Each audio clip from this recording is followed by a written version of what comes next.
You know that moment when you rewatch an old comedy and realize, wait a second, this isn't dumb at all.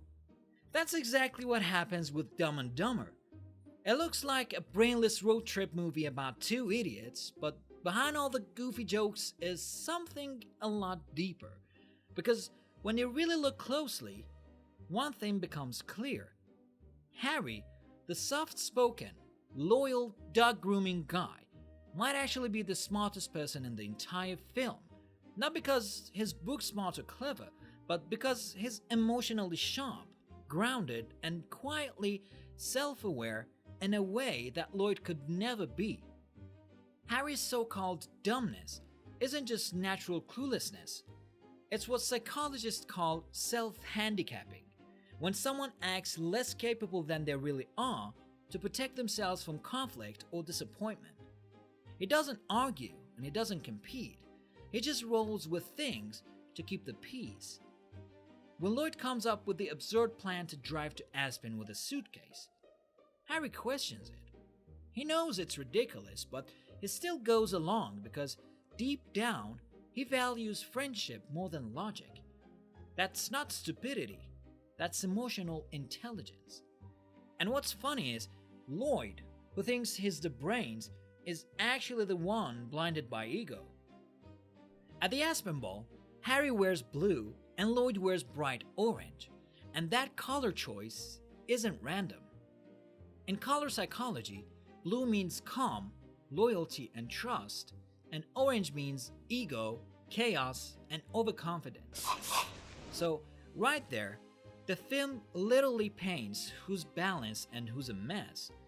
Lloyd struts around desperate for attention, while Harry's just being himself.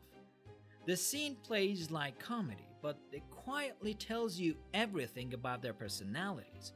One's stable, one's spiraling, and the audience never notices because we're too busy laughing at their suits. When Lloyd tries reading a newspaper, he literally can't make sense of it. He stumbles, gives up, and hands it to Harry, who reads it smoothly without hesitation. That's not just a throwaway gag, that's a clue. Harry actually can read and process information. He's focused, calm, and capable, while Lloyd's pretending to be smart but can't even read the news. It's such a tiny scene, but it's the movie's way of saying the world might laugh at Harry, but he's the only one truly paying attention. Before the whole trip even started, Harry had a job, a real business. He groomed dogs, had regular customers, kept his schedule, drove his van, and managed clients. He was actually functioning like an adult. Lloyd's just the opposite. High fantasy, low awareness. The kind of guy who thinks is destined for greatness but can't even keep a job for a week. And when you look at how they deal with women, the same pattern repeats perfectly. Take Mary Swanson, this graceful, upper-class woman who seems completely out of reach for both of them. But the crazy thing is, it's Harry who actually connects with her. He talks to her like a normal person, makes her laugh, gets her attention, and even lands a date. He earns a real kiss, something Lloyd couldn't even dream of getting without embarrassing himself. If you think about it, the whole situation shows just how grounded Harry is.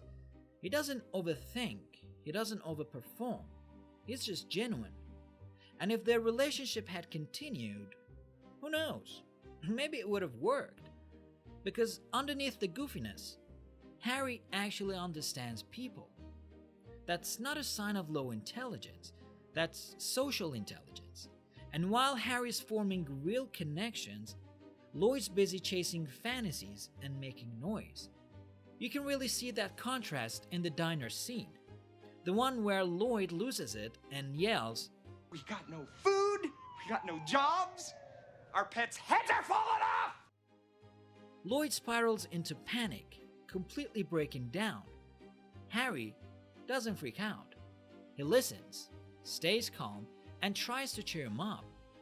That's emotional regulation, the ability to manage your emotions instead of being ruled by them. Psychologists say that's one of the strongest predictors of real-world success. And again, Harry's got it. So, the supposedly dumber guy is the one emotionally holding the team together. Then comes the ending, that iconic scene with the bus full of bikini models. They ask if Harry and Lloyd want to travel with them as oil boys.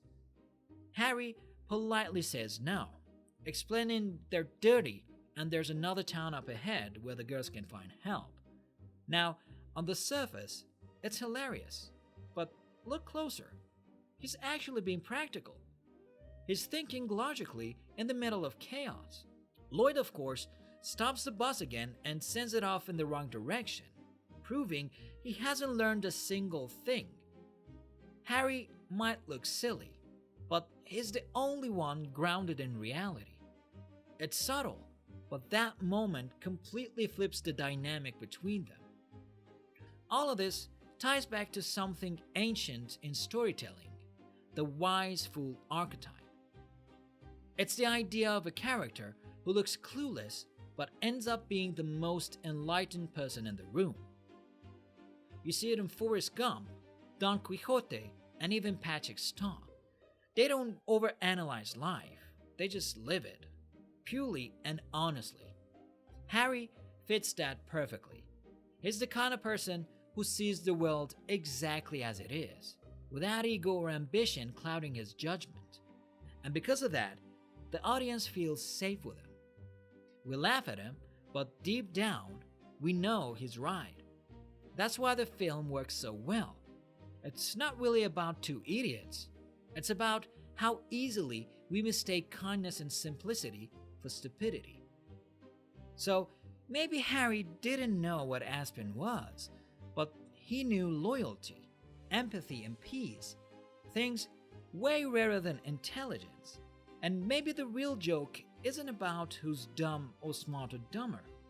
Maybe it's about who actually gets it.